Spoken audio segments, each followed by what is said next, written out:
Timeless inklores, unlocking history's treasures, one letter at a time.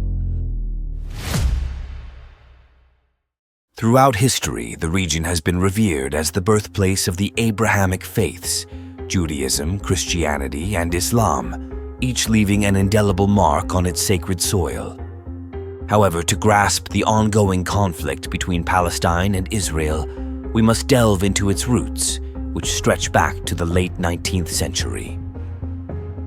During the 1880s, a period of immense change in the region, marked by increasing immigration and colonial ambitions that reshaped the landscape. The Ottoman Empire ruled over Palestine, a region inhabited by a diverse population of Arabs, Jews, and other ethnic groups. During this era, Europe witnessed a surge in anti-Semitic sentiments, resulting in waves of Jewish migration. But amidst the chaos and uncertainty, one man's vision was bearing fruits. The relentless advocacy of Theodor Herzl laid the groundwork for the Zionist movement, paving the way for the realization of a dream centuries in the making. Herzl's vision was controversial. He was viewed by many contemporaries as a dreamer with messianic fantasies. Despite skepticism and opposition, he tirelessly promoted his idea, believing that the establishment of a Jewish homeland was essential not only for the safety of Jews, but as a fundamental right to self-determination. One of the most notable of these meetings was with Sultan Abdul Hamid II, the ruler of the Ottoman Empire, which then controlled Palestine. Herzl proposed financial support for the empire in exchange for a Jewish homeland in Palestine. However, the Sultan rejected this offer, unwilling to cede any part of his territory.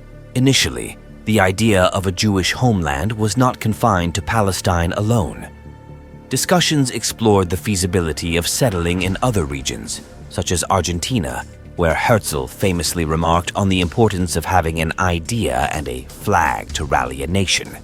On the 7th of July 1902, while meeting the Royal Commission on Alien Immigration in London, Herzl was asked why Russian Jews could not be settled in lands other than Palestine, such as Argentina. He replied, "With money you cannot make a general movement of a great mass of people. You must give them an ideal. You must put into them the belief in their future, and then you will be able to take out the devotion of the hardest labor imaginable. For example, Argentina has a very good soil, and the conditions for agricultural labor are much better than in Palestine. But in Palestine, they work with enthusiasm, and they succeed." Join us as we delve into the details of the Balfour Declaration, where Herzl's enduring legacy sheds light on the intricate web of diplomatic maneuvers. Amidst the echoes of gunfire and the cries for peace lies a story rooted in history's deepest currents. Timeless inklores, unlocking history's treasures, one letter at a time. In the tumultuous backdrop of World War I, a momentous decision was made that would echo through the annals of history, shaping the destinies of nations and peoples. It was a time of upheaval and transformation as the world emerged from the shadows of war and grappled with the promise of a new era. Enter Arthur Balfour, the British statesman tasked with drafting a document that would forever alter the course of the Middle East. November 2nd, 1917. Dear Lord Rothschild, I have much pleasure in conveying to you, on behalf of His Majesty's government, the following declaration of sympathy with Jewish Zionist aspirations, which has been submitted to and approved by the Cabinet.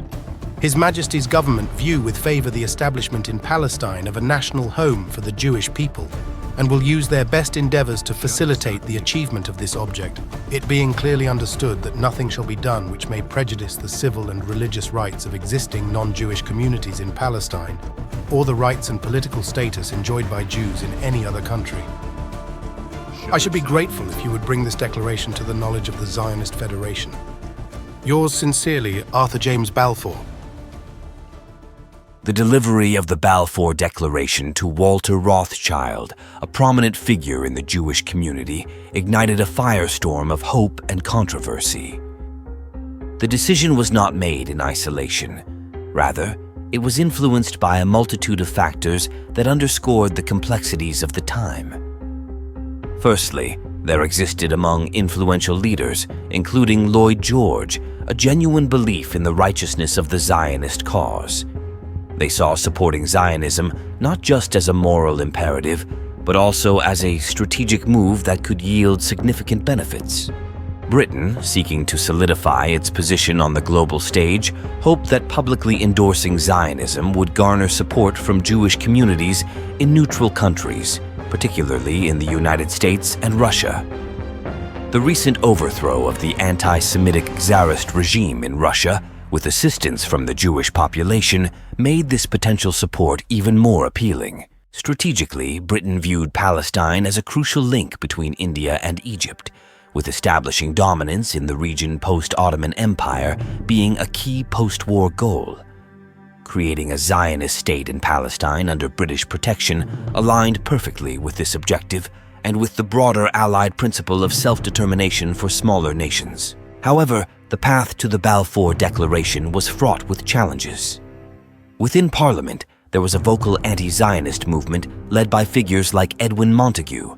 They feared that British-sponsored Zionism would endanger Jews settled in various European and American cities and could provoke anti-Semitic violence, particularly within the Ottoman Empire. Despite opposition, the government proceeded with its plan after securing varying degrees of approval from France, the United States, Italy, and the Vatican.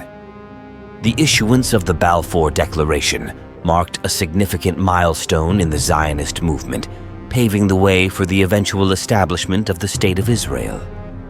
The British government forged significant agreements with Arab nations, securing their support against the Ottoman Empire during World War I. In return, promises of freedom and self-governance were made to the Arabs. However, once the war drew to a close, these assurances were tragically unfulfilled. The Arabs, who had fought alongside the Europeans against their fellow Muslim Turks, now grappled with a profound sense of regret. Their trust in promises left unkept weighed heavily upon them. The Balfour Declaration sparked a firestorm of debate and controversy, shaping the course of events in the Middle East for decades to come. Its legacy continues to reverberate through the region, fueling aspirations and grievances alike. As we reflect on the echoes of destiny unleashed by the Balfour Declaration, we are reminded of the enduring power of words to shape the world. Thank you for joining us on this journey through the corridors of power and the enduring ink of history, where we explore the monumental letters that have left an indelible mark on civilizations. For more insights into these pivotal moments from the past, don't forget to subscribe to Timeless Ink Lores. Until next time, farewell.